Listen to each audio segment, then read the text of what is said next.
બનાસકાંઠા જિલ્લાના થરાદ તાલુકાના મોરથલ ગામના અને વિસનગર ખાતે તલાટી ક્રમ મંત્રીની નોકરી બજાવતા પારેશભાઈ બાવાજી માળી સાથે મોરથલ ગામના 3 શખ્સોએ હુમલો કરી ધોકા વડે માર મારી તલાટી પારેશ માળીનું ગળું દબાવીને જાનથી મારી નાખવાની ધમકી આપી ખિસ્સામાં રહેલા 2000 રૂપિયાની લૂંટ કરી ધમકી આપીને જતા રહ્યા હતા. પોલીસે આ બાબતે ગુનો નોંધી તપાસ હાથ ધરી છે. આ બનાવ અંગે તલાટી પારેશ માળીએ થરાદ પોલીસ મથકમાં ફરિયાદ નોંધાવી છે, જેમાં તેઓએ જણાવ્યું હતું કે મોરથલ ગામના પ્રવીણ ગેનાજી ઠાકોર મારા ભાઈને ધમકી આપેલી કે તું મોરથલ સબ સ્ટેશનમાંથી નોકરી કરે છે ત્યાંથી નીકળી જા અને પાછો સબ સ્ટેશનમાં પગ મૂકતો નહીં કહીને ઝઘડો કર્યો હતો. ત્યાર પછી બીજા દિવસે હું વિસનગરથી નોકરી પરથી મોરથલ ગામે આવ્યો ત્યારે બધી વાત મારા ભાઈએ મને કરી હતી. ત્યારે સાંજના 7 વાગ્યાના સુમારે મારા ગામમાં આવેલા હરચંદભાઈ પ્રજાપતિની દુકાને બેઠો હતો ત્યારે પ્રવીણ ઠાકોર, ખેગારજી ઠાકોર ને પોપટ ઠાકોર ત્રણે આવેલા અને મારી પાસે આવી અને મને જેમ તેમ બોલી મારી જોડે માથાકૂટ કરી હતી. પ્રવીણે ઉશ્કેરાઈને મને થપ્પડ મારી ઘસેડીને દુકાનમાં લઈ ગયા હતા.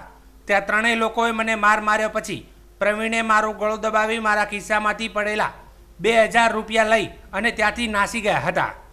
આજુબાજુના લોકોએ મને ત્યાંથી તાત્કાલિક થરાદ સરકારી દવાખાને લઈ ગયા હતા. મને ઘણો માર માર્યો હોવાથી હું હોસ્પિટલમાં દાખલ થઈ સારવાર કરાવી રહ્યો છું.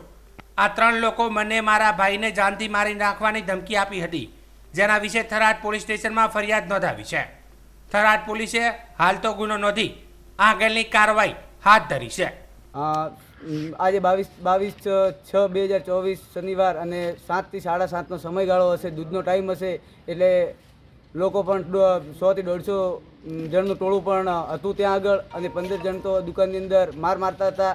પછી અમે મેં અને એક બીજા આયદનભાઈ કરીને છે એમને જોયું એટલે અમે તેમને જઈને ત્યાંથી બહાર લાવ્યા અને છોડાયા અને પછી આખું ટોળું નાસી ગયું હતું. પછી અમે એમને ભાઈ 108માં ફોન કર્યો અને એમને રેફર કર્યા. રાહમાંથી અમને ડાયરેક્ટ થરાદ કીધું, થરાદ રેફર કરો. અત્યારે થરાદ હોસ્પિટલમાં સારવાર ચાલુ છે અને હવે થરાદવાળા કહે છે કે આગળ જઈશું તો અમે આગળ જઈશું રેફર માટે. આરોપી કોણ છે? આરોપી છે કે એક તો પ્રવીણભાઈ ગેનાજી મંત્રી છે ડેરીના, એક ખેંગારભાઈ સવાજી છે, પોપટભાઈ હેદુજી છે અને અન્ય 15 જણનું ટોળું હતું અને એમને જોવાવાળું ટોળું પણ બીજું 150 જણનું હતું.